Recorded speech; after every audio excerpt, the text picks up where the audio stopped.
ಯಥಾಮತಿ ಚಿಂತನೆ ನಿಮ್ಮ ಜೊತೆ ಮಾಡುತ್ತಿದ್ದೇನೆ. ಈ ಅವಕಾಶವನ್ನು ಕಲ್ಪಿಸಿಕೊಟ್ಟಿರುವಂತಹ ತಮಗೆಲ್ಲರಿಗೂ ಹೃತ್ಪೂರ್ವಕ ಧನ್ಯವಾದಗಳು. ಈಗ ಭಗವದ್ಗೀತೆಯಲ್ಲಿ 8ನೇ ಅಧ್ಯಾಯದ ತನಕ ಜ್ಞಾನ ಮಾರ್ಗ ಮತ್ತೆ ಕರ್ಮ ಮಾರ್ಗದ ಬಗ್ಗೆನೇ ಹೆಚ್ಚಿಗೆ ಹೇಳ್ತಾ ಇದ್ದಂತ ಭಗವಂತ ಈಗ 9ನೇ ಅಧ್ಯಾಯದಿಂದ ಭಕ್ತಿ ಮಾರ್ಗ, ಭಕ್ತಿ, ಶ್ರದ್ಧೆ ಅದರ ಬಗ್ಗೆ ಹೇಳಕ್ ಶುರು ಮಾಡ್ತಾರೆ. 9ನೇ ಅಧ್ಯಾಯನ ಭಗವದ್ಗೀತೆಯ ಹೃದಯ ಅಂತ ಕರೀತಾರೆ. ಯಾಕೆ ಅಂತಂದ್ರೆ ಈ ಅಧ್ಯಾಯದಲ್ಲಿ ಭಗವಂತ ನಮಗೆ ಒಂದು ಭರವಸೆಯನ್ನ ಕೊಡ್ತಾನೆ.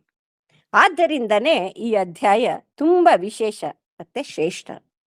ಇದಕ್ಕೆ ಅನೇಕ ಹೆಸರುಗಳಿದೆ. ಒಂದು ಏನಂದ್ರೆ ರಾಜಗುಹ್ಯ, ರಾಜವಿದ್ಯೆ ಅಂತ ಅಂದ್ಬಿಟ್ಟು ಕರೀತಾರೆ.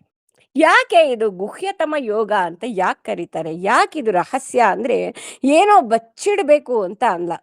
ಈಗ ನಮಗೆ ಒಂದು ಒಳ್ಳೆ ಔಷಧಿ ಇರ್ಬೋದು. ಇಲ್ಲಿ ಭಗವಂತ ಯಾರು ಅಂದ್ರೆ ಭವರೋಗ ವೈದ್ಯ. ಅವನ್ ಕೊಡ್ತಾ ಇರೋದು ಏನಕ್ಕೆ ಔಷಧಿ ಅಂದ್ರೆ ಭವರೋಗಕ್ಕೆ ಔಷಧಿ. ಈ ಔಷಧಿನ ನಾವು ಒಂದು ಪೆನ್ಸಿಲಿನ್ ಅಂತ ಒಂದು ಡ್ರಗ್ ಡಿಸ್ಕವರ್ ಆದಾಗ ಅದು ಎಲ್ಲಾ ಕಾಯಿಲೆಗಳನ್ನು ವಾಸಿ ಮಾಡ್ತಾ ಇತ್ತು. ಆದ್ರೆ ಪೆನ್ಸಿಲಿನ್ ಅಲರ್ಜಿ ಅವ್ರಿಗೆ ಏನಾರು ಅದನ್ನು ಕೊಟ್ರೆ ಇಮ್ಮಿಡಿಯೇಟ್ ಡೆತ್, ಸ್ಪಾಟ್ ಡೆತ್. ಅದಕ್ಕೋಸ್ಕರನೇ ಪೆನ್ಸಿಲಿನ್ ಕೊಡುವಾಗ ಟೆಸ್ಟ್ ಡೋಸ್ ಅಂತ ಕೊಡ್ತಾರೆ. ಹಾಗೆ ಈ ವಿದ್ಯೆನ ಯಾರ ಅನರ್ಹರೋ ಅವ್ರಿಗೆ ಕೊಟ್ರೆ ಅವರೇ ನಾಶ ಆಗ್ಬೋದು ಅಥವಾ ಅವರಿಂದ ಜಗತ್ ನಾಶ ಆಗ್ಬೋದು. ಅದಕ್ಕೋಸ್ಕರ ಇದನ್ನ ಗುಹ್ಯತಮ ವಿದ್ಯೆ ಅಂತ ಕರೀತಾರೆ. ಮತ್ತೆ ಇದು ರಾಜವಿದ್ಯೆ, ಎಲ್ಲ ವಿದ್ಯೆಗಳಿಗೂ ರಾಜ. ಯಾಕೆ ಅಂದ್ರೆ ಇದು ಧನ ಸಂಪಾದನೆಗಿರುವಂತಹ ವಿದ್ಯೆ ಅಲ್ಲ, ಇದು ಸಾಧನೆಗಿರುವಂತಹ ವಿದ್ಯೆ.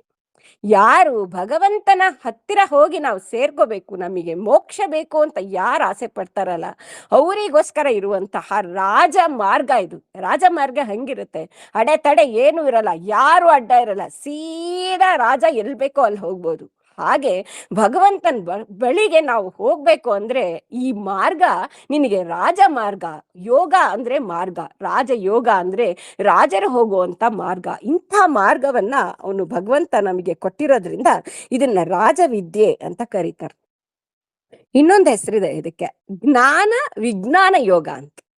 ಜ್ಞಾನ ಅಂದ್ರೇನು? ನಾಲೆಡ್ಜ್. ಫಾರ್ ಎಕ್ಸಾಂಪಲ್ ಎಲೆಕ್ಟ್ರಿಸಿಟಿ, ನಮಗೆ ಗೊತ್ತಿರುತ್ತೆ ಎಲೆಕ್ಟ್ರಿಸಿಟಿ ಅಂದ್ರೆ ಅಲ್ಲಿ ಕರೆಂಟ್ ಇರುತ್ತೆ ಅಂತ.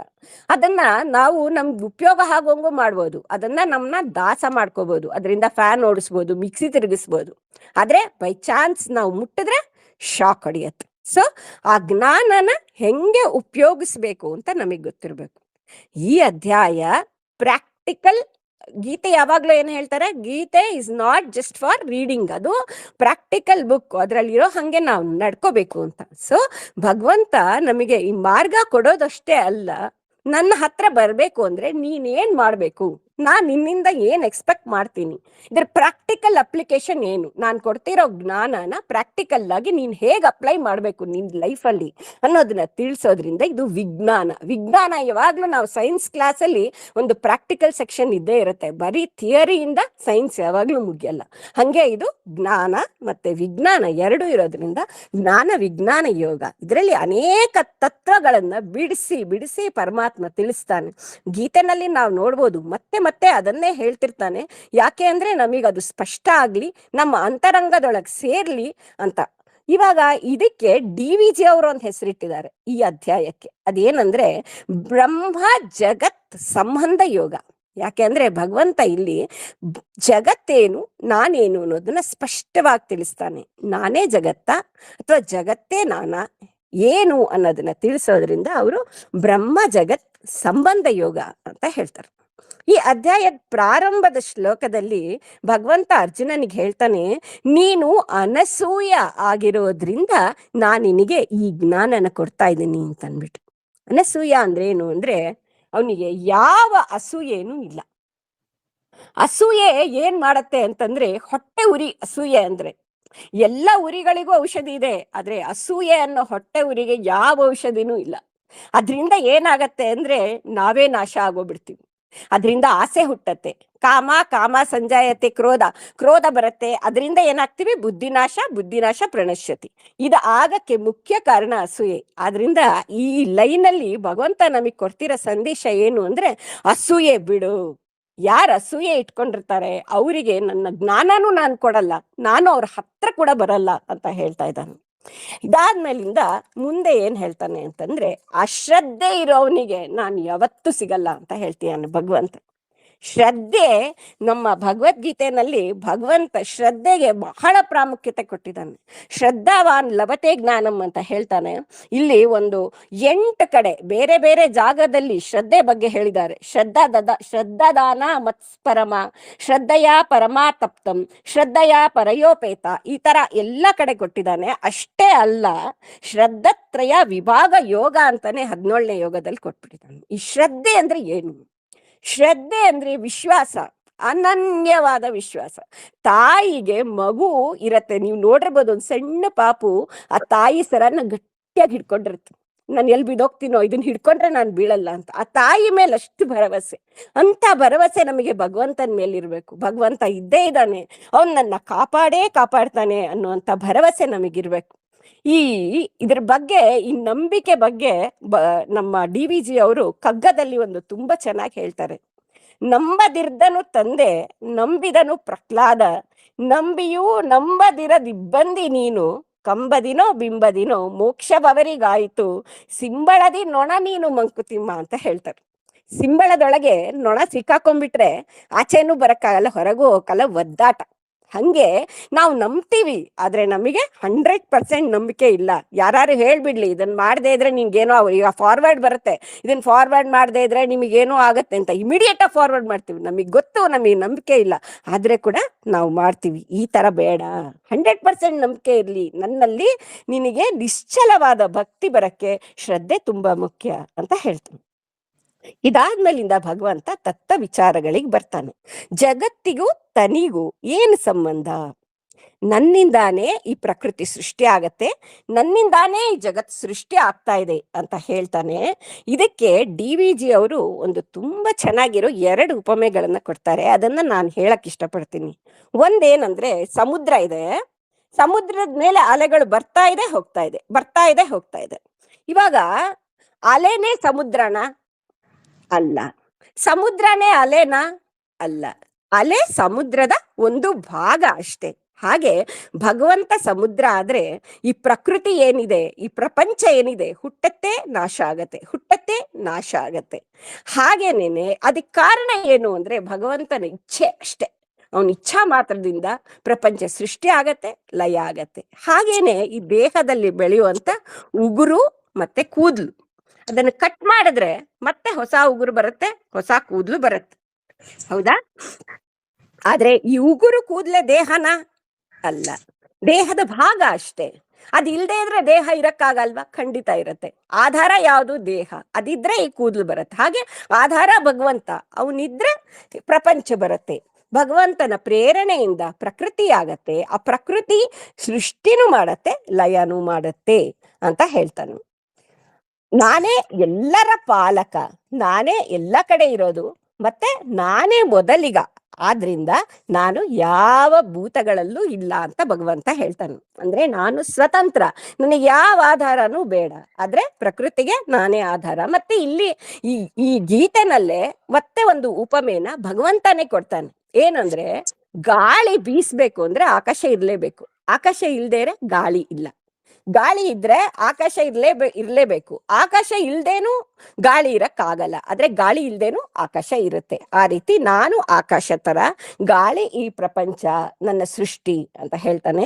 ಪ್ರಳಯ ಕಾಲದಲ್ಲಿ ಎಲ್ಲ ನನ್ನೊಳಗೆ ಹೊಟ್ಟೋಗ್ಬಿಡತ್ತೆ ತಂದ್ಬಿಟ್ಟು. ಇದಕ್ಕೆ ನಾವು ಇನ್ನೊಂದು ಉಪಮೆ ಏನ್ ಕೊಡ್ಬೋದು ಅಂದ್ರೆ, ಸ್ಪೈಡರ್ ಇರುತ್ತಲ್ಲ, ಸ್ಪೈಡರ್ ತನ್ನ ಹೊಟ್ಟೆ ಒಳಗಿಂದ ಸ್ಪೈಡರ್ ವೆಬ್ ಮಾಡುವಂತ ಲಿಕ್ವಿಡ್ ನ ಹೊರಗೆ ಹಾಕತ್ತೆ. ಮತ್ತೆ ಅದಕ್ಕೆ ಬೇಡ ಅನ್ಸಿದಾಗ ಆ ಲಿಕ್ವಿಡ್ ನ ಮತ್ತೆ ತನ್ನ ಹೊಟ್ಟೆ ಒಳಗೆ ಎಳ್ಕೊಂಡ್ಬಿಡತ್ತೆ. ಹಂಗೆ ಪರಮಾತ್ಮನ ಹೊಕ್ಕಳಿಂದ ಸೃಷ್ಟಿ ಆದ್ರೆ ಮತ್ತೆ ಅದು ಅವನ ಹೊಕ್ಕಳೊಳಗೆ ಸೇರ್ಕೊಂಡು ಲಯ ಆದಾಗ ಪ್ರಳಯ ಕಾಲದಲ್ಲಿ ಭಗವಂತನೊಳಗೆ ಎಲ್ಲ ಸೇರ್ಕೊಂಡ್ಬಿಡತ್ತೆ. ಇಷ್ಟೆಲ್ಲ ಹೇಳಿದ್ ಭಗವಂತ ಹೇಳ್ತಾನೆ, ಇದನ್ನೆಲ್ಲ ಮಾಡುವಾಗ ನಾನು ಯಾವ ರೀತಿ ಶ್ರಮನೂ ಪಡ್ತಾ ಇಲ್ಲ, ತನ್ನಷ್ಟಕ್ಕೆ ತಾನು ಎಲ್ಲ ಆಗ್ತಾ ಇದೆ, ನಾನು ತಟಸ್ಥನಾಗಿದ್ದೀನಿ ಅಂತ ಹೇಳ್ತಾನೆ. ನನಗೆ ಯಾವ ಬಂಧನನೂ ಇಲ್ಲ, ನೋಡು ನನ್ನ ಯೋಗನ ಅಂತ ಪರಮಾತ್ಮ ಹೇಳ್ತಾನೆ. ಇಲ್ಲಿ ಏನಂದ್ರೆ, ಒಬ್ಬ ನ್ಯಾಯಾಧೀಶ ಇರ್ತಾನೆ, ಅವ್ನು ಹೇಳ್ತಾನೆ ಇವ್ರಿಗೆ ಗಲ್ಲಿ ಶಿಕ್ಷೆ ಆಗ್ಬೇಕು ಅಂತ. ಪೊಲೀಸ್ ಅವ್ರು ಕರ್ಕೊಂಡ್ ಬರ್ತಾರೆ ಅವನ್ನ ಕರ್ಕೊಂಡು ಹೋಗ್ತಾರೆ, ಗಲ್ಲಿಗೆ ಗಲ್ಲಿಗೆ ಏರ್ಸ್ತಾನೆ, ಎಲ್ಲ ಕೆಲಸ ಆಗತ್ತೆ. ಆ ನ್ಯಾಯಾಧೀಶ ಏನ್ ಇಳಿದ್ ಬರ್ಬೇಕಾ? ಆ ಕೆಲಸ ಮಾಡ್ಬೇಕಾ? ಇಲ್ಲ. ಆ ರೀತಿ ಪರಮಾತ್ಮ ಅಧ್ಯಕ್ಷ ತರ ಅವನು ಕೂತ್ಕೊಂಡು ಅವನ ಇಚ್ಛಾ ಮಾತ್ರದಿಂದ ಎಲ್ಲ ನಡೆದು ಹೋಗ್ಬಿಡತ್ತೆ. ಇದೇ ನನ್ನ ಯೋಗ ಅಂತ ಹೇಳ್ತಾನೆ. ನಾನೇ ಸ್ವತಃ ಇಳಿದು ಬಂದ್ರು ಕೂಡ ಮೂಢರು ನನ್ನ ಗುರುತಿಸೋದಿಲ್ಲ ಅಂತ ಭಗವಂತ ಹೇಳ್ತಾನೆ. ಇಲ್ಲಿ ನೆಕ್ಸ್ಟ್ ಸ್ಟೇಜ್ಗೆ ಬರ್ತಾನೆ. ಭಕ್ತರು ಯಾರು, ಭಕ್ತರು ಅಲ್ದೇ ಇರೋರು ಯಾರು ಅಂತ ವಿವರಿಸ್ತಾನೆ. ಏನಪ್ಪಾ ಅಂತಂದ್ರೆ, ಯಾರಿಗೆ ರಾಕ್ಷಸಿ ಬುದ್ಧಿ ಇದೆ, ಯಾರು ಭ್ರಮಿತರಾಗಿರ್ತಾರೆ, ಅವರಿಗೆ ಭಗವಂತ ತಾನೇ ಬಂದ್ರು ಕೂಡ ಅವನ್ನ ಅವರು ರೆಕಗ್ನೈಸ್ ಮಾಡೋದಿಲ್ಲ. ಅಂಥವರಿಗೆ ಮೋಕ್ಷ ಎಂದೆಂದೂ ಸಿಗೋದಿಲ್ಲ ಅಂತ ಹೇಳ್ತಾನೆ. ಯಾರು ಇದಕ್ಕೆ ಎಕ್ಸಾಂಪಲ್ ಅಂದ್ರೆ, ನಾವು ಕೃಷ್ಣಾವತಾರ ತಗೊಂಡ್ರೆ ಅಲ್ಲಿ ಬರುವಂತ ಜರಾಸಂಧ ಮತ್ತೆ ಶಿಶುಪಾಲ ಮತ್ತೆ ಕೌರವ ದುರ್ಯೋಧನ, ಅವರು ಕೃಷ್ಣ ಪರಮಾತ್ಮ ಅನ್ನೋದಕ್ಕೆ ಎಷ್ಟು ಸಾಕ್ಷಿಗಳಿತ್ತು, ಅಲ್ಲಿ ಎಷ್ಟು ರಾಕ್ಷಸರ ಸಂಹಾರ ಆಗ್ತಾನೆ ಇತ್ತು, ವಿಚಿತ್ರ ನಡೀತಾ ಇದ್ರು ಕೂಡ ಅವನು ಭಗವಂತ ಅಂತ ನಂಬಲಿಲ್ಲ. ಯಾಕೆ? ಇವರು ರಾಕ್ಷಸಿ ಗುಣ ಆದ್ರೆ ದೇವರುಗಳು ಬಂದ್ರು ಟೆಸ್ಟ್ ಮಾಡಕ್ಕೆ. ಯಾರು? ಇಂದ್ರ ಬಂದ, ಮಳೆ ಸುರಿಸ್ದ, ಬ್ರಹ್ಮ ಬಂದ, ಆ ಮಕ್ಕಳನ್ನೆಲ್ಲ ಅಪರಿಸ್ಕೊಂಡು ಹೋದ. ಎಲ್ಲರಿಗೂ ಭಗವಂತ ನಾನೇ ಭಗವಂತ ಅಂತ ತೋರಿಸ್ಕೊಟ್ಟ. ಇದು ಭ್ರಮಿತರು ಮತ್ತೆ ರಾಕ್ಷಸಿ ಸ್ವಭಾವದವ್ರ ಬಗ್ಗೆ ಹೇಳಿದ ಮೇಲೆ ಭಗವಂತ ತನ್ನ ಭಕ್ತರ ಬಗ್ಗೆ ಹೇಳ್ತಾನೆ. ನನ್ನ ಭಕ್ತರು ಹೆಂಗಿರ್ತಾರೆ? ಅವರು ಭ್ರಮೆಗೊಳಗಾಗಿರೋದಿಲ್ಲ. ಅವರು ನನ್ನನ್ನ ಆದಿ ಅಂದ್ರೆ ನನ್ನಿಂದಾನೇ ಎಲ್ಲ ಬಂದಿದೆ, ಅವ್ಯಯ ಪರಮ ದೇವೋತ್ತಮ ಪುರುಷ ಅಂತ ಅವರು ನನ್ನನ್ನ ಭಕ್ತಿಯಿಂದ ಸೇವೆ ಮಾಡ್ತಾರೆ. ಸತತ ಕೀರ್ತನೆಗಳನ್ನ ಮಾಡ್ತಾರೆ, ಭಕ್ತಿಯಿಂದ ಆರಾಧಿಸ್ತಾರೆ, ದೃಢ ನಿರ್ಧಾರ ಮಾಡಿ ನನಗೆ ನಮಸ್ಕಾರ ಮಾಡ್ತಾರೆ, ಅಂದ್ರೆ ನನಗೆ ಶರಣಾಗ್ತಾರೆ. ಇದು ಭಕ್ತರ ವಿವರ. ಅದಾದ್ಮೇಲಿಂದ ಅವ್ರು ಏನೇನ್ ಮಾಡ್ತಾರೆ? ಯಾಗಗಳನ್ನ ಮಾಡ್ತಾರೆ, ಜ್ಞಾನದ ಅಭಿವೃದ್ಧಿ ಪಡಿಸ್ಕೋತಾರೆ, ಮತ್ತೆ ವಿಶ್ವರೂಪದಲ್ಲಿ ನನ್ನ ಆರಾಧಿಸ್ತಾರೆ. ವಿಶ್ವರೂಪ ಅಂತಂದ್ರೆ ಈ ಜಗತ್ತಿನಲ್ಲೇನೆ ಭಗವಂತನ ಕಾಣೋದು, ಎಲ್ಲೆಲ್ಲೋ ಇರುವಂತ ಭಗವಂತನ ಈ ಜಗತ್ತಿನಲ್ಲೇ ನೋಡೋದು. ಇವರು ನನ್ನ ಭಕ್ತರು ಅಂತ ಭಕ್ತರ ಬಗ್ಗೆ ಹೇಳಿ ನೆಕ್ಸ್ಟ್ ಭಗವಂತ ತನ್ನ ಬಗ್ಗೆ ಹೇಳ್ಕೊತಾನೆ. ನಾನ್ ಯಾರು ಅಂತಂದ್ರೆ, ನಾನೇ ವೈದಿಕ ಪ್ರಕ್ರಿಯೆ, ನಾನೇ ಯಜ್ಞ ಅಂತ ಹೇಳ್ತಾನೆ. ವಿಷ್ಣು ಸಹಸ್ರನಾಮದಲ್ಲಿ ಬರುತ್ತೆ, ಯಜ್ಞ ಭೃದ್ ಯಜ್ಞ ಕೃದ್ ಯಜ್ಞಿ ಯಜ್ಞ ಭುಗ್ ಯಜ್ಞ ಸಾಧನ ಯಜ್ಞಾಂತ ಕೃತ್ ಯಜ್ಞ ಗುಹ್ಯಾಮನ್ನ ಮನ್ನಾದೇವಚ. ಅಂದ್ರೆ ಯಜ್ಞದಲ್ಲಿ ಇರುವಂತ ಇಟ್ಟಿಗೆಯಿಂದ ಹಿಡಿದು ಆಹುತಿ ಮತ್ತೆ ಆಹುತಿ ಹಾಕ್ತಾ ಇರೋ ಭಗವಂತ ಮತ್ತೆ ಹಾಕ್ತಾ ಇರೋವನು ಎಲ್ಲಾನು ಕೂಡ ನಾನೇ ಅಂತ ಭಗವಂತ ಹೇಳ್ತಾನೆ. ಅಲ್ಲಿರೋ ಅಗ್ನಿ, ತುಪ್ಪ ಮತ್ತೆ ಅರ್ಪಿತವಾದಂತ ಆಹುತಿ, ಬೆಣ್ಣೆ ಎಲ್ಲ ನಾನೇ ಅಂತ ಹೇಳಿ, ತಂದೆ ನಾನೇ, ತಾಯಿ ನಾನೇ, ಪೋಷಕ ನಾನೇ, ಪಿತಾಮಹ ಮತ್ತೆ ಓಂಕಾರ, ಋಕ್ ಸಾಮ ಯಜುರ್ವೇದಗಳು ನಾನೇ ಅಂತ ಹೇಳಿ ಭಗವಂತ ಒಂದು ಮಾತು ಹೇಳ್ತಾನೆ, ನಾನೇ ಗುರಿ. ನಮ್ಮ ಜೀವನ ನಾವ್ ಯಾಕೆ ಇಲ್ಲಿ ಯಾಕೆ ಬಂದಿದೀವಿ? ಏನೋ ಒಂದೆರಡು ಮಕ್ಕಳನ್ನ ಹುಟ್ಟಿಸ್ಬಿಟ್ಟು ಸುಮ್ನೆ ಹಂಗೆ ಹೋಗಕ್ಕ? ಅಲ್ವೇ ಅಲ್ಲ, ನಾವು ಬಂದಿರೋದೇ ಭಗವಂತನ ಸೇರಕ್ಕೆ. ಅದೇ ನಮ್ಮ ಪರಮ ಗುರಿ. ಆ ಗುರಿ ಸಾಧನೆಗೆ ಏನ್ ಮಾಡ್ಬೇಕು ಅಂತಾನೆ ಭಗವಂತನ ಈ ಅಧ್ಯಾಯದಲ್ಲಿ ಹೇಳ್ತಾ ಇದ್ದಾನೆ. ನಿನ್ನ ಜೀವನದ ಗುರಿ ನಾನಾಗಿರ್ಲಿ ಅಂತ ಹೇಳ್ತಾನೆ. ನಾನೇ ಗುರಿ, ನಾನೇ ಆಶ್ರಯ, ನಾನೇ ಪ್ರಭು, ನಾನು ಸಾಕ್ಷಿ. ಸಾಕ್ಷಿ ಅಂದ್ರೆ ಎಂತ ಸಾಕ್ಷಿ? ಅವನಿಂದ ಏನು ಮುಚ್ಚಿಡಕ್ಕಾಗಲ್ಲ. ನಮ್ಮ ಒಳಗಿರ್ತಾನೆ, ನಮ್ಮ ಮನಸ್ಸಾಕ್ಷಿಯಾಗಿರ್ತಾನೆ. ಪ್ರತಿಯೊಂದು ಅವನಿಗೆ ಗೊತ್ತಾಗತ್ತೆ. ನಮ್ಮ ಮನಸ್ಸಲ್ಲಿ ಬರೋ ಒಂದೊಂದು ವಿಚಾರನೂ ಅವನಿಗೆ ಗೊತ್ತಿರತ್ತೆ. ಮತ್ತೆ ಅವನು ಸುಹೃತ್ ಅಂದ್ರೆ ಅತ್ಯಂತ ಪ್ರೀತಿಯ ಗೆಳೆಯ. ಜಗನ್ನಾಥರ ದಾಸರು ದೇವರಿಗೆ ಹೇಳ್ತಾನೆ, ಒಡಲ ನೆರಳಂದದಲ್ಲಿ ಜೊತೆಗಿರುವನು ಅಂತ. ನೆರಳು ಹೆಂಗೆ ನಾವ್ ಎಲ್ಲೆಲ್ಲ ಹೋದ್ರೂ ನಮ್ ಜೊತೆ ಬರ್ತಿರತ್ತೆ, ಹಂಗೆ ಭಗವಂತ ನಮ್ ಜೊತೆ ಇರ್ತಾನೆ.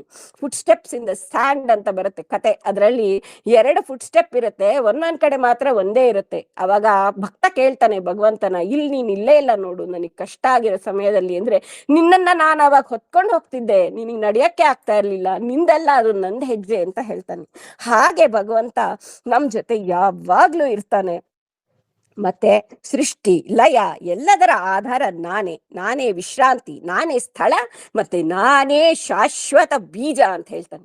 ಒಂದ್ ಪ್ರಶ್ನೆ ಬರುತ್ತೆ, ಬೀಜ ಮೊದ್ಲು ಅಥವಾ ಗಿಡ ಮೊದ್ಲು ಅಂತ.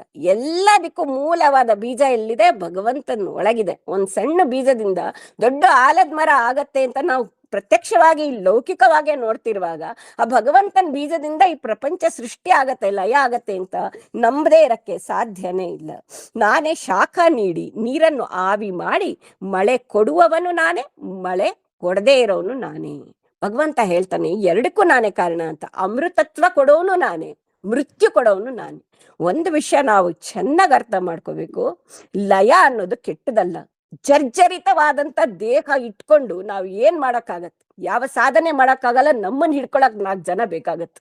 ಅಂತ ದೇಹಗಳು ಈ ಲೋಕದಲ್ಲಿ ತುಂಬ್ಕೊಂಡ್ಬಿಟ್ರೆ ಗತಿ ಏನು? ಆದ್ರಿಂದ ಲಯ ಆದ್ರೆ ಮಾತ್ರ ಸೃಷ್ಟಿ, ಸೃಷ್ಟಿ ಲಯ ಎರಡು ಸಮವಾಗಿ ನಡೀತಾ ಇದ್ರೆ ಮಾತ್ರ ಪ್ರಪಂಚ ನಡ್ಕೊಂಡು ಹೋಗತ್ತೆ. ಇಂಥ ಲಯ ಕಾರ್ಯನು ಪರಮಾತ್ಮನೇ ಮಾಡ್ತಾನೆ. ಆದ್ರಿಂದ ಅವನೇ ಅಮೃತ, ಮೃತ್ಯು ಇಲ್ಲದವನು, ಅವನೇ ಮೃತ್ಯು ಕೊಡವನು ಅವನೇ ಅಂತ ಭಗವಂತ ಹೇಳ್ತಾನೆ. ದಾಸರು ಇದನ್ನೆಲ್ಲ ತಿಳ್ಕೊಂಡು ಹೇಳ್ತಾರೆ, ತಂದೆ ತಾಯಿಯು ನೀನೆ, ಬಂಧು ಬಳಗವು ನೀನೆ, ಎಂದೆಂದಿಗೂ ನಿನ್ನ ನಂಬಿದೆನೋ ಶ್ರೀಕೃಷ್ಣ, ಕಂಡು ಕಂಡು ನೀಯನ್ನ ಕೈ ಬಿಡುವರೆ ಅಂತ ಕೇಳ್ತಾರೆ.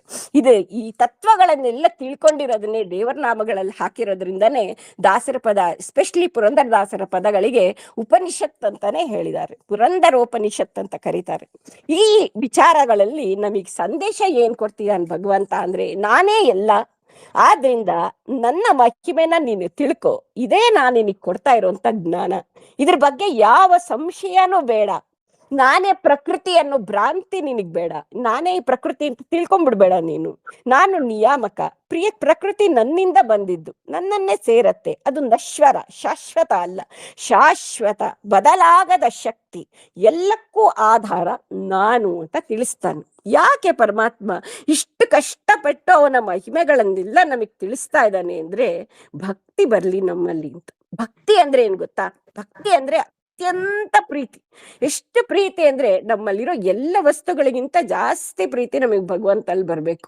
ಅದು ಬರ್ಬೇಕು ಅಂದ್ರೆ ಆ ಭಗವಂತ ಏನು ಅನ್ನೋದು ನಮಗ್ ಮೊದ್ಲು ಅರ್ಥ ಆಗ್ಬೇಕು. ನಮ್ ಹೃದಯ ತಟ್ಟಬೇಕು. ಓ, ಇವನೇ ಎಲ್ಲ, ಇವನಲ್ದೆ ಬೇರೆ ಯಾವ್ದ್ರ ಮೇಲೂ ನನ್ನ ಮನಸ್ಸನ್ನ ಇಟ್ಕೋಬಾರದು ನಾನು ಅಂತ ನಮಗ್ ಅನ್ನಿಸ್ಬೇಕು ಅಂದ್ರೆ ಆ ಮಹಿಮೆ ನಮಗ್ ಗೊತ್ತಾಗಬೇಕು. ಆದ್ರಿಂದ ಮೊದಲು ತನ್ನ ಮಹಿಮೆಗಳನ್ನೆಲ್ಲ ಹೇಳ್ತಾನೆ. ಹೇಳ್ಬಿಟ್ಟು ಏನ್ ಹೇಳ್ತಾನೆ ನೆಕ್ಸ್ಟ್ 20 ಮತ್ತೆ 21ನೇ ಶ್ಲೋಕದಲ್ಲಿ, ಕಾಮ್ಯ ಕರ್ಮ, ಏನಾರು ಒಂದು ಆಸೆ ಇಟ್ಕೊಂಡು ಕೆಲಸ ಮಾಡ್ತಾರಲ್ಲ ಅವ್ರ ಗತಿ ಏನು ಅಂತ ಹೇಳ್ತಾನೆ. ಯಾರು ಯಜ್ಞಗಳನ್ನ, ಇವಾಗ ನಾವು ವೇದಗಳನ್ನ ಓದಿದ್ರೆ ಅಥವಾ ನಾವ್ ಯಾವ್ದೇ ಸ್ತೋತ್ರ ಓದ್ರಿ, ಅದ್ರ ಲಾಸ್ಟ್ ಅಲ್ಲಿ ಒಂದು ಫಲಶ್ರುತಿ ಅಂತ ಇರುತ್ತೆ. ಇದನ್ನ ಓದಿದ್ರೆ ಈ ಫಲ ನಿಮಗ್ ಸಿಗತ್ತೆ ಅಂತ. ಆ ಫಲಗಳ ಆಸೆಯಿಂದ ನಾವು ಯಾವ ಕೆಲಸವನ್ನು ಮಾಡಬಾರ್ದು ಅನ್ನೋದನ್ನ ಭಗವಂತ ಹೇಳ್ತಿದ್ದಾನೆ. ಈ ಯಜ್ಞ ಯಾಗಾದಿಗಳಿಗೆ ಮುಖ್ಯ ಫಲ ಏನಪ್ಪಾ ಅಂದ್ರೆ ಸ್ವರ್ಗಾದಿ ಲೋಕಗಳು. ಅದಕ್ಕೆ ಭಗವಂತ ಹೇಳ್ತಾನೆ, ಸ್ವರ್ಗ ಲೋಕ ಖಂಡಿತ ನಿನಗ್ ಸಿಗತ್ತೆ, ಆದ್ರೆ ಎಷ್ಟು ದಿನ ನೀನಲ್ಲಿರ್ಬೋದು? ಕ್ಷೀಣೆ ಪುಣ್ಯ ಮರ್ತ್ಯಲೋಕಂ ನಿಶಂತಿ. ನಿನ್ನ ಪುಣ್ಯ ಮುಗ್ದಿದ ತಕ್ಷಣ ಹಟ್ ಅಂತ ಮತ್ತೆ ನೀನು ಈ ಭೂಲೋಕಕ್ಕೆ ಬೀಳ್ತೀಯ, ಮತ್ತೆ ಸಂಸಾರ ಚಕ್ರದಲ್ಲಿ ಸಿಕ್ಕಾಕೋತ್ಯ. ಆದ್ರಿಂದ ನೀನು ಈ ಯಾವ ಕಾಮನೆ ಇಟ್ಕೊಂಡು ಯಜ್ಞ ಮಾಡ್ಬೇಡ, ಪೂಜೆ ಮಾಡ್ಬೇಡ. ನನ್ನ ಪ್ರೀತಿಗೋಸ್ಕರ ಮಾಡು, ನನ್ನನ್ನ ಆರಾಧಿಸು. ಯಾವ ಅಪೇಕ್ಷೆನು ನಿನ್ ಮನಸ್ಸಿನಲ್ಲಿ ಇರೋದ್ ಬೇಡ ಅನ್ನೋದು ಇಲ್ಲಿ ಸಂದೇಶ. ಈಗ ಬಂತು 22ನೇ ಶ್ಲೋಕ. ಅನನ್ಯಾಸ್ ಚಿಂತಯಂತೋ ಮಾಂ ಯೇ ಜನ ಪರ್ಯುಪಾಸತೆ ತೇಷಾಂ ನಿತ್ಯಾಭಿಯುಕ್ತಾನಾಂ ಯೋಗಕ್ಷೇಮಂ ಮಹಾಮಂ. ಯಾರು ನನ್ನನ್ನೇ ನಿರತವಾಗಿ ಚಿಂತನೆ ಮಾಡ್ತಿರ್ತಾರೆ, ನನ್ನಲ್ಲೇ ಮನಸ್ಸಿಟ್ಟಿರ್ತಾರೆ, ಅಂಥವ್ರ ಯೋಗ ಮತ್ತೆ ಕ್ಷೇಮ ಎರಡನ್ನೂ ನಾನು ನೋಡ್ಕೋತೀನಿ. ಯೋಗ ಅಂದ್ರೇನು? ಅವ್ರಿಗೇನೇನ್ ಬೇಕೋ ಎಲ್ಲ ಒದಗಿಸ್ಕೊಡ್ತೀನಿ. ಕ್ಷೇಮ ಅಂದ್ರೇನು? ಬಂದಿದ್ದನ್ನ ಕಾಪಾಡ್ತೀನಿ. ಇವಾಗ ಎಷ್ಟೋ ಲಾಟ್ರಿ ಹೊಡಿತು, ಎಷ್ಟೊಂದು ದುಡ್ಡು ಬಂತು, ಮಾರನೇ ದಿನಾನೇ ಅದ್ ಕಳ್ತನ ಆಯ್ತು ಅಂದ್ರೆ ಅದರಿಂದ ನಮಗೆ ಏನ್ ಪ್ರಯೋಜನ? ಅದನ್ನ ಸಂರಕ್ಷಣೆ ಮಾಡ್ತಾನೆ, ಅದನ್ನ ಕಾಪಾಡ್ತಾನೆ, ಅದು ಯಾವಾಗ್ಲೂ ಇರೋ ಹಾಗೆ ನೋಡ್ಕೋತಾನೆ.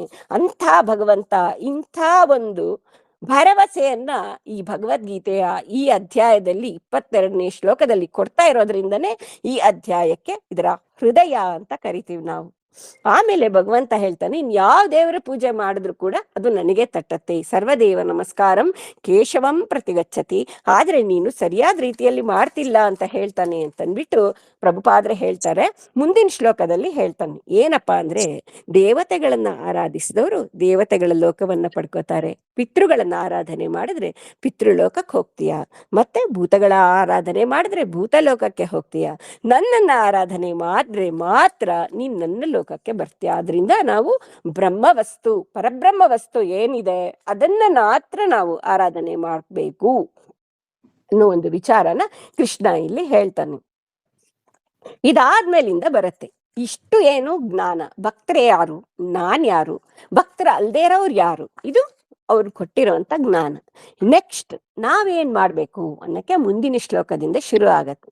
ನನಗೇನ್ ಬೇಕು ಅಂತ ಭಗವಂತನಿಗೆ ಏನ್ ಬೇಕು ಅಂದ್ರೆ, ಪತ್ರಂ ಪುಷ್ಪಂ ಫಲಂ ತೋಯಂ ಯೋಮೇ ಭಕ್ತ್ಯ ಅಂದ್ರೆ, ಭಕ್ತಿ ಭಕ್ತಿಯಿಂದ ನೀನು ಒಂದ್ ಎಲೆ ಕೊಟ್ರು ಸಾಕು, ಒಂದ್ ಹೂ ಕೊಟ್ರು ಸಾಕು, ಒಂದ್ ಹನಿ ನೀರ್ ಕೊಟ್ರು ಸಾಕು, ನಾನು ನಿನಗೆ ಎಲ್ಲವನ್ನು ಕೊಡ್ತೀನಿ ಅಂತ ಹೇಳ್ತಾನೆ. ಇದಕ್ಕೆ ನಾವು ಉದಾಹರಣೆಗಳನ್ನು ನೋಡ್ಬೋದು. ಎಲೆ ಕೊಟ್ಟವ್ರು ಯಾರು ಅಂದ್ರೆ ರುಕ್ಮಿಣಿ ದೇವಿ. ಕೃಷ್ಣನನ್ನೇ ತೂಗ್ಬಿಡ್ತಾಳೆ. ಒಂದ್ ಎಲೆನಲ್ಲಿ ಕೃಷ್ಣ ಅಂತ ಭಕ್ತಿಯಿಂದ ಇಟ್ಟಾಗ ಕೃಷ್ಣ ತೂಗ್ತಾನೆ. ಅಷ್ಟೊಂದು ವಜ್ರ ವೈಡೂರ್ಯ ಬಂಗಾರಕ್ಕೆ ತೂಗಿಲ್ದೇ ಇರೋನು ಒಂದು ಎಲೆಗೆ ತೂಗ್ತಾನೆ. ಗಜೇಂದ್ರ ಒಂದು ಹೂ ಕೊಡ್ತಾನೆ. ಎಷ್ಟು ವರ್ಷಗಳಿಂದ ಇದ್ದ ಬಂಧನ, ಅವನಿಗೆ ಬಂಧನದಿಂದನೂ ಮುಕ್ತಿ ಆಗತ್ತೆ, ಮತ್ತೆ ಈ ಸಂಸಾರ ಬಂಧನದಿಂದನೂ ಮುಕ್ತಿ ಆಗತ್ತೆ. ಮೂರನೇದಾಗಿ ಶಬರಿ, ಅವಳು ಒಂದ್ ಹಣ್ಣನ್ನ ಕೊಟ್ಟಿದ್ದಕ್ಕೆ ರಾಮದೇವರಿಗೆ ಭಕ್ತಿಯಿಂದ ಮೋಕ್ಷನೆ ಪಡಿತಾಳೆ. ಹಿಂಗಾಗಿ ಜಗನ್ನಾಥ ದಾಸರು ಹೇಳ್ತಾರೆ, ಸುಲಭನೋ ಹರಿ ಅಂತ. ಮಲಗಿ ಪರಮಾದರದಿ ಪಾಡಲು ಕುಳಿತು ಕೇಳುವ, ಕುಳಿತು ಪಾಡಲು ನಿಲ್ಲುವ, ನಿಂತರೆ ನಲಿವ, ನಲಿದರೆ ಒಲಿವ, ನಿಮಗೆಂದು ಸುಲಭನೋ ಹರಿ, ತನ್ನವರ ನರಗಳಿಗೆ ಬಿಟ್ಟಗಲನು, ರಮಾದವನೊಲಿಸಲಾರದೆ ಪಾಮರರು ಬಳಲುವರು ಭವದೊಳಗೆ ಅಂತ ಹೇಳ್ತಾರೆ. ಇದ್ರಲ್ಲಿ ನಾವು ಒಂದು ವರ್ಡನ್ನ ಅಂಡರ್ಲೈನ್ ಮಾಡ್ಕೋಬೇಕು, ನಮ್ಮ ಮನಸ್ಸಿನಲ್ಲಿ ಯಾವಾಗ್ಲೂ ಜ್ಞಾಪಕ ಇಟ್ಕೋಬೇಕು. ಪರಮಾದರದಿ, ಹೆಂಗೆಂಗೋ ಮಾಡ್ಕೊಂಡು ಹೆಂಗೆಂಗೋ ಕುತ್ಕೊಂಡು ಏನೇನೋ ಮಾಡೋದಲ್ಲ. ತುಂಬಾ ಆದರದಿಂದ ಭಕ್ತಿಯಿಂದ ಅವನ ಮಹಿಮೆಯನ್ನ ತಿಳಿದು ನಾವು, ಭೀಷ್ಮರು ಮಲಗಿ ಪಾಡಿದ್ಯಾರು ಅಂದ್ರೆ ಭೀಷ್ಮರು ಶರಶಯ್ಯ ಮೇಲೆ ಮಲಗಿ ವಿಷ್ಣು ಸಹಸ್ರನಾಮ ಹೇಳಿದ್ರೆ ಕೂತ್ಕೊಂಡು ಕೃಷ್ಣ ಕೇಳ್ತಾನೆ. ಕೂತ್ಕೊಂಡು ಪುಂಡಲೀಕ ಅವ್ರ ತಂದೆ ತಾಯಿ ಸೇವೆ ಮಾಡ್ತಿಲ್ವಾ, ಕೃಷ್ಣ ಬಂದ್ರೆ ಒಂದ್ ಇಟ್ಟಿಗೆ ಕೊಟ್ರೆ ಅದ್ರ ಮೇಲೆ ನಿಂತ್ಕೊಂಡ್ಬಿಡ್ತಾನೆ. ಕೃಷ್ಣ ಕಾಯ್ತಾನೆ ಅವನಿಗೋಸ್ಕರ. ನಾರದರು ನಿಂತ್ಕೊಂಡು ಹಾಡು ಹೇಳಿದ್ರೆ ಕೃಷ್ಣ ನಲಿತಾನೆ. ದಾಸರು ನಲಿದು ಕುಣಿದು ಭಕ್ತಿಯಿಂದ ಹಾಡಿದ್ರೆ ಅವರಿಗೆ ಒಲಿದವ್ರು ಮುಂದೆ ಬಂದ್ಬಿಡ್ತಾನೆ. ಯಾರು? ಕನಕದಾಸರು. ಯಾವಾಗ ಬೇಕಿದ್ರು ಕೃಷ್ಣ ಅವ್ರ ಮುಂದೆ ಕಾಣಿಸ್ತಾ ಇದ್ದ, ಎಲ್ಲೆಲ್ಲೂ ಕೃಷ್ಣ ಕಾಣಿಸ್ತಿದ್ದ ಆ ದಾಸರಿಗೆ, ಕನಕದಾಸರಿಗೆ. ಹಾಗಾಗಿ ಸುಲಭ, ಅವನೇನು ಕೇಳಲ್ಲ, ಅವನೇನು ದೊಡ್ಡ ದೊಡ್ಡ ಹೋಮ ಮಾಡಿ ಅಂತ ಕೇಳಲ್ಲ, ಎಷ್ಟೊಂದು ದುಡ್ಡು ಖರ್ಚು ಮಾಡಿ. ಧಾಂಬಿಕ ಭಕ್ತಿಗೆ ಯಾವತ್ತೂ ಭಗವಂತ ಒಲಿಯಲ್ಲ. ಅವನು ಒಲಿಯೋದೇನೆ ನಿಜವಾದ ಭಕ್ತಿಗೆ, ಶ್ರದ್ಧೆಗೆ ಮಾತ್ರ ಒಲಿತಾನೆ. ಹಿಂಗೆ ಮೊದಲು ಇಷ್ಟೇ ಕೊಟ್ರೆ ಸಾಕು, ನನಗೆ ಭಕ್ತಿಯಿಂದ ಕೊಡು, ಶ್ರದ್ಧೆಯಿಂದ ಕೊಡು ಅಂತ ಹೇಳಿದ್ಮೇಲೆ ಇನ್ನೊಂದು ಹೇಳ್ತಾನೆ. ಏನಪ್ಪಾ ಅಂದ್ರೆ, ಏನೇ ಮಾಡಿದ್ರು, ನೀನ್ ಏನೇ ತಿನ್ನು, ಏನೇ ದಾನ ಮಾಡು, ಏನೇ ಕೆಲಸ ಮಾಡು, ಅದನ್ನ ನನಗೆ ಸಮರ್ಪಣೆ ಮಾಡ್ಬಿಡು ಅಂತ. ಇಲ್ಲೊಂದು ಮುಖ್ಯವಾದ ವಿಚಾರ ಇದೆ, ಕರ್ಮ ಫಲಗಳು ಅಂತನ್ಬಿಟ್ಟು.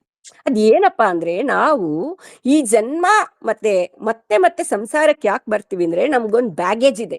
ಬ್ಯಾಗೇಜ್ ಅಲ್ಲಿ ಏನಿದೆ ಅಂದ್ರೆ ಪಾಪ ಮತ್ತೆ ಪುಣ್ಯ. ನಾವ್ ಹೀಗ ಅನ್ಕೊಂಡ್ಬಿಡ್ಬಾರ್ದು, ಪಾಪ ಮಾಡಿದ್ರೆ ಮಾತ್ರ ಬರ್ತೀವಿ, ಪುಣ್ಯ ಮಾಡಿದ್ರೆ ಬರಲ್ಲ ಅಂತ ಅನ್ಕೊಂಡ್ಬಿಡ್ಬಾರ್ದು. ಪುಣ್ಯ ಮಾಡಿದ್ರು ಆ ಪುಣ್ಯನ ಅನುಭವಿಸಕ್ಕೆ ಮತ್ತೆ ಜನ್ಮ ಎತ್ಬೇಕಾಗತ್ತೆ.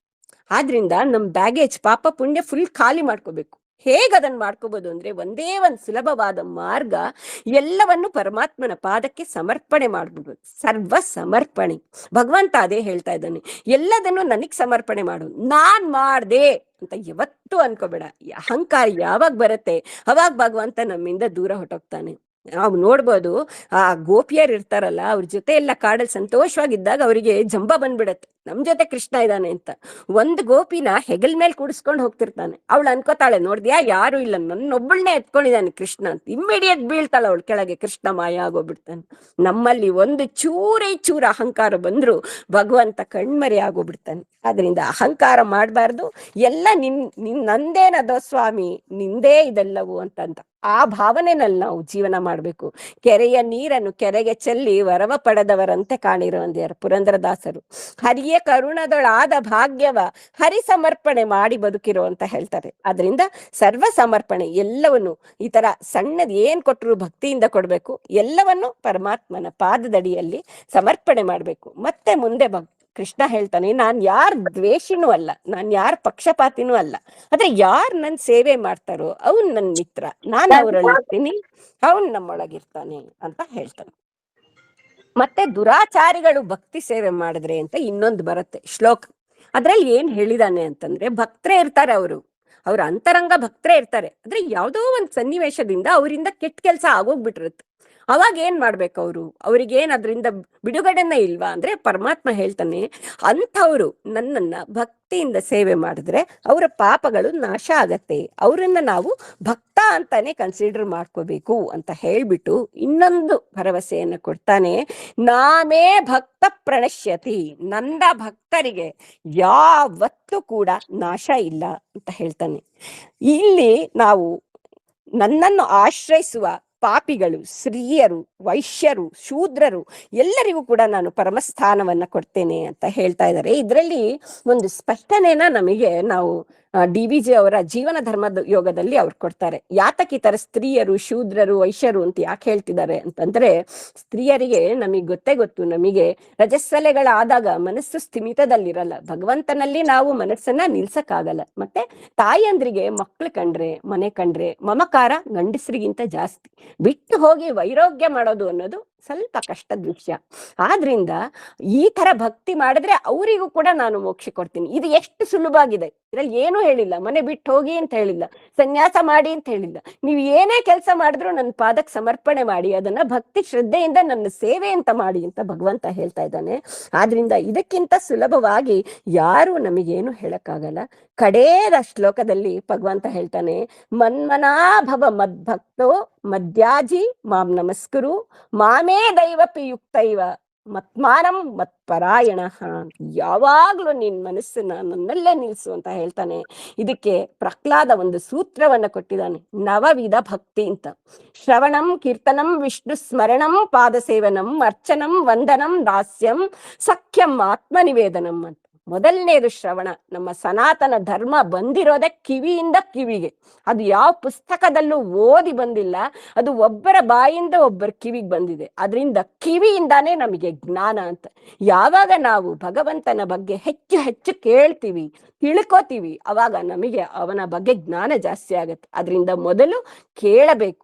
ಎರಡನೇದು ಕೀರ್ತನೆ ಮಾಡ್ಬೇಕು. ಅವನ ಮಹಿಮೆ ನಾವ್ ಏನ್ ತಿಳ್ಕೊತೀವಿ ಅದನ್ನ ತಿಳಿಸ್ಬೇಕು ಬೇರೆಯವ್ರಿಗೆ. ಅವನ್ನ ಕೊಂಡಾಡ್ಬೇಕು, ಅವನ್ನ ಹೊಗಳಬೇಕು. ದಾಸರು ಮಾಡಿರೋ ಕೀರ್ತನೆಗಳನ್ನ ಹಾಡಿದ್ರು ಕೂಡ ಈ ಕೀರ್ತನಂ ಆಗ್ಬಿಡತ್ತೆ. ಸ್ಮರಣಂ. ಯಾಕೆ ಪರಮಂತ ಸ್ಮರಣೆ ಯಾಕೆ ಮಾಡ್ಬೇಕು ಅಂದ್ರೆ, ಸಾಕ್ಷಾತ್ಕಾರ ಅಂದ್ರೆ ಏನಂದ್ರೆ, ನಮ್ಮ ಹೃದಯದೊಳಗೆ ಒಂದು ಕನ್ನಡಿ ಇರುತ್ತೆ. ಆ ಕನ್ನಡಿನಲ್ಲಿ ಭಗವಂತ ನಮಗ್ ಕಾಣಿಸ್ಬೇಕು. ಆ ಕನ್ನಡಿ ಮೇಲೆಲ್ಲ ಕೊಳೆ ತುಂಬ್ಕೊಂಡಿದೆ. ಎಂತ ಕೊಳೆ ಅಂದ್ರೆ ಕಾಮ, ಕ್ರೋಧ, ಲೋಭ, ಮೋಹ, ಮದ, ಮತ್ಸರ. ಇದನ್ನ ಯಾವ ನೀರಿಂದನೂ ತೊಳೆಯಕ್ಕಾಗಲ್ಲ. ಇದ್ರನ್ನ ಯಾವ್ದ್ರಿಂದ ತೊಳಿಬಹುದು ಅಂದ್ರೆ, ಭಗವಂತನ ನಾಮಸ್ಮರಣೆ ಮಾಡಿದ್ರೆ ಮಾತ್ರ ಈ ಕೊಳೆ ಹೋಗುತ್ತೆ. ಅದಕ್ಕೋಸ್ಕರ ಸ್ಮರಣೆ ಮಾಡು. ಸ್ಮರಣೆ ಒಂದೇ ಸಾಲದೆ, ಗೋವಿಂದನ ನಾಮ ಒಂದೇ ಸಾಲದೆ ಅಂತ ಕೇಳ್ತಾರೆ ಪುರಂದರದಾಸರು. ಅದೊಂದು ಮಾಡಿದ್ರೆ ಕೂಡ ನಮ್ಮ ಹೃದಯ ಶುದ್ಧಿ ಆಗ್ಬೇಕು. ಹೃದಯ ಶುದ್ಧಿ ಆದಾಗ ಏನಾಗತ್ತೆ, ಅಲ್ಲಿ ಭಗವಂತ ಬಂದು ನಿಂತ್ಕೋತಾನೆ. ಅದಕ್ಕಿಂತ ಇನ್ನೇನ್ ಬೇಕು ನಮ್ಗೆ? ಇನ್ನೇನೇನೂ ಬೇಡ. ಸ್ಮರಣಂ, ಪಾದ ಸೇವನಂ. ನಮ್ಮ ಮನೇಲಿ ಯಾರಿರ್ತಾರೆ ಹಿರಿಯರು, ಅವರಲ್ಲಿ ಭಗವಂತನ ಸ್ವರೂಪವನ್ನ ಕಂಡು ನಾವು ಅವರ ಪಾದ ಸೇವೆಯನ್ನ ಮಾಡಿದ್ರೆ ಅದು ಭಗವಂತನಿಗೆ ಮುಟ್ಟತ್ತೆ. ಅರ್ಚನಂ, ವಂದನಂ, ದಾಸ್ಯಂ. ಅರ್ಚನೆ ಮಾಡೋದು ಅಂದ್ರೆ ನಾವು ಇವಾಗ ಎಷ್ಟು ಸಹಸ್ರನಾಮದ ಹೆಸರುಗಳೆಲ್ಲ ಏನಾಗುತ್ತೆ, ಒಂದೊಂದು ಹೆಸರು ಕೂಡ ಅವನ ಮಹಿಮೆಯ ಗುಣಗಾನ ಆಗಿರುತ್ತೆ. ಅದರ ಅರ್ಥ ತಿಳ್ಕೊಂಡು ನಾವು ಅದನ್ನ ಹೇಳಿದಾಗ ಅದರ ಪವರ್ ಇನ್ನೂ ಜಾಸ್ತಿ. ಅದ್ರ ಜೊತೆಗೆ ನಾವು ಒಂದು ಹೂವು, ಒಂದು ಅಕ್ಷತೆನೋ ಆ ಪಾದಕ್ಕೆ ಏರಿಸಿದಾಗ ಅದಕ್ಕಿಂತ ಇನ್ನೇನು ಬೇಡ. ಅರ್ಚನಂ, ವಂದನಂ. ನಮಸ್ಕಾರ ಮಾಡ್ಬೇಕು. ಯಾರು ಬಗ್ಗುತ್ತಾರೆ ಅವರನ್ನ ಎತ್ತಿಡಿತಾನೆ ಪರಮಾತ್ಮ. ಯಾರು ಬೀಗ್ತಾರೆ ಅವರನ್ನ ಬಗ್ಗಿಸ್ತಾನೆ, ತಳ್ತಾನೆ. ಬೀಗದವ್ರು ಯಾರು? ಬಲಿಚಕ್ರವರ್ತಿ ಬೀಗದ, ಅವನ್ನೇನ್ ಮಾಡ್ದ? ಕಾಲಲ್ಲಿ ತುಳಿದ್ಬಿಟ್ಟ. ಅದರಿಂದ ಮತ್ತೆ ಕಾಳಿಂಗ ಬೀಗದ, ಅವನ್ನೇಲ್ ತುಳಿದು ನರ್ತನ ಮಾಡ್ಬಿಟ್ಟ. ಹಂಗಾಗಿ ನಾವು ಯಾವತ್ತೂ ಬೀಗಬಾರ್ದು, ನಾವು ಬಗ್ಗಬೇಕು, ಬಾಗಬೇಕು. ಹಂಗೆ ನಮಸ್ಕಾರ ಮಾಡ್ಬೇಕು. ವಂದನಂ, ದಾಸ್ಯಂ. ಯಾವತ್ತು ನಾವು ಭಗವಂತನ್ಗಿಂತ ಅವನ ದಾಸ ಅಂತ ಹೇಳ್ಕೋಬೇಕು. ಯಾರೇ ಹನುಮಂತ ಏನೇ ಹೇಳ್ದ, ದಾಸೋಹಂ ಕೌಸಲೇಂದ್ರಸ್ಯ ಅಂತ ಹೇಳ್ದ. ನೀನ್ ಯಾರು ಅಂತ ಕೇಳಿದ್ರೆ, ನಾನ್ ಹನುಮಂತ ಇಷ್ಟು ದೊಡ್ಡ ಸಮುದ್ರ ಹಾರ್ಕೊಂಡ್ ಬಂದಿರೋನು ಅಂತ ಯಾವತ್ತೂ ಹೇಳ್ಕೊಳಲ್ಲ. ನಾನ್ ರಾಮನ ದಾಸ ಅಂತಾನೆ ಹೇಳ್ಕೊತಾನೆ. ಇದೇ ರೀತಿ ಭಕ್ತಿ ನಮ್ಮಲ್ಲಿರ್ಬೇಕು. ದಾಸ್ಯ, ಸಖ್ಯಂ. ಪರಮಾತ್ಮ, ನಾನು ಆಗ್ಲೇ ಹೇಳ್ದೆ, ಸುಹುತ್, ಯಾವಾಗ್ಲೂ ನಮ್ ಜೊತೆ ಇರೋಂತ ಗೆಳೆಯ. ಅದರಿಂದ ದಾಸರು ಅವನ್ನ ಗೆಳೆಯನಂಗ್ ನೋಡಿದ್ರಿಂದ ಅವ್ರೇನ್ ಹೇಳಿದ್ರು, ನೀನ್ ಯಾಕೋ, ನಿನ್ನ ಹಂಗ್ಯಾಕೋ, ನಿನ್ನ ನಾಮದ ಬಲ ಒಂದಿದ್ದರೆ ಸಾಕು ಅಂತ ಹೇಳ್ತಾರೆ. ಆ ಸಲಿಗೆ ಅವರಿಗೆ ಭಗವಂತನಲ್ಲಿ ಬಂದ್ರೆ ಅವನು ಭಗವಂತ ನನ್ನ ಕ್ಲೋಸ್ ಫ್ರೆಂಡ್. ಇವಾಗ ನನ್ನ ಕ್ಲೋಸ್ ಫ್ರೆಂಡ್ ಹೇಮ, ಅವಳಿಗೆ ನಾನು ಬನ್ನಿ ಹೋಗಿ ಅಂತೀನ, ಬಾರ ಹೇಮ ಕೂತ್ಕೊಳ್ಳೆ ಅಂತ ಹೇಳ್ತೀನಿ. ಕ್ಲೋಸ್ ಇಲ್ಲ ಆದ್ರೆ ನಾವೇನ್ ಮಾಡ್ತೀವಿ, ಬನ್ನಿ ಹೋಗಿ ಅಂತೆಲ್ಲ ಉಪಯೋಗಿಸ್ತೀವಿ. ಪರಮಾತ್ಮ ಹೆಂಗೆ ನಮ್ಗೆ ಕ್ಲೋಸೆಸ್ಟ್ ಫ್ರೆಂಡ್, ಅವನಿಗಿಂತ ಕ್ಲೋಸ್ ಫ್ರೆಂಡ್ ಇನ್ಯಾರು ಇಲ್ಲ. ಸಖ್ಯ. ಅದರಿಂದ ಸಖ್ಯ ಭಕ್ತಿ ಮಾಡ್ಬೇಕು. ಸಖ್ಯಂ ಆತ್ಮ ನಿವೇದನಂ. ನಮ್ಮ ಸರ್ವಸ್ವವನ್ನು ಪರಮಾತ್ಮನ ಪಾದದಲ್ಲಿ ಅರ್ಪಣೆ ಮಾಡ್ಬಿಡ್ಬೇಕು. ಅದನ್ನೇ ಭಗವಂತ ಈ ಅಧ್ಯಾಯದಲ್ಲಿ ಭಕ್ತಿ ಮತ್ತೆ ಶ್ರದ್ಧೆನೇ ಮುಖ್ಯವಾಗಿ ಹೇಳಿದ್ದಾನೆ. ಆದ್ರಿಂದ ಈ ರೀತಿ ನಾವು ಭಗವಂತನ ಒಲಿಸ್ಕೊಳ್ಬಹುದು. ಸುಲಭ ಮಾರ್ಗವಾಗಿ ನಾವು ಭಗವಂತನ ಒಲಿಸ್ಕೊಳ್ಬಹುದು ಅಂತ ಹೇಳ್ತಾ, ನನಗೆ ಈ ಅವಕಾಶ ಕೊಟ್ಟಂತ ನಿಮ್ಗೆಲ್ಲ ಮತ್ತೆ ಮತ್ತೆ ಧನ್ಯವಾದಗಳನ್ನ ಹೇಳ್ತಾ ಇದ್ದೀನಿ. ಈ ನಮ್ಮ DVG ಅವರ ಆ, ಪುಸ್ತಕನ ನಾನ್ ತಂದಿಟ್ಕೊಂಡು 2 ವರ್ಷ ಆಗಿತ್ತು, ಮುಟ್ಟಕ್ಕೆ ಆಗಿರ್ಲಿಲ್ಲ. ಈ ಅಧ್ಯಾಯದ ಅರ್ಥ ಹೇಳ್ಬೇಕು ಅಂತ ಅದ್ರೊಳಗೆ ನಾನು ಚಿಂತನೆ ಮಾಡಿದ್ದು ನನಗೆ ತುಂಬಾ ತುಂಬಾ ಸಂತೋಷ ಕೊಟ್ಟಿದೆ. ನೀವೆಲ್ಲ ಇದಕ್ಕೆ ಕಾರಣರಾಗಿದ್ದೀರಾ. ನಿಮ್ಗೆಲ್ಲ ಹೃತ್ಪೂರ್ವಕ ಧನ್ಯವಾದಗಳನ್ನ ಅರ್ಪಿಸ್ತಾ ಇದ್ದೀನಿ. ಯೋಗೇಶಂ ಸಚ್ಚಿದಾನಂದಂ ವಾಸುದೇವಂ ವ್ರಜಪ್ರಿಯಂ ಧರ್ಮ ಸಂಸ್ಥಾಪಕಂ ವೀರಂ ಕೃಷ್ಣಂ ವಂದೇ ಜಗದ್ಗುರುಂ ಕೃಷ್ಣಂ ವಂದೇ ಜಗದ್ಗುರುಂ ಕೃಷ್ಣಂ ವಂದೇ ಜಗದ್ಗುರುಂ. ಶ್ರೀಕೃಷ್ಣಾರ್ಪಣಮಸ್ತು.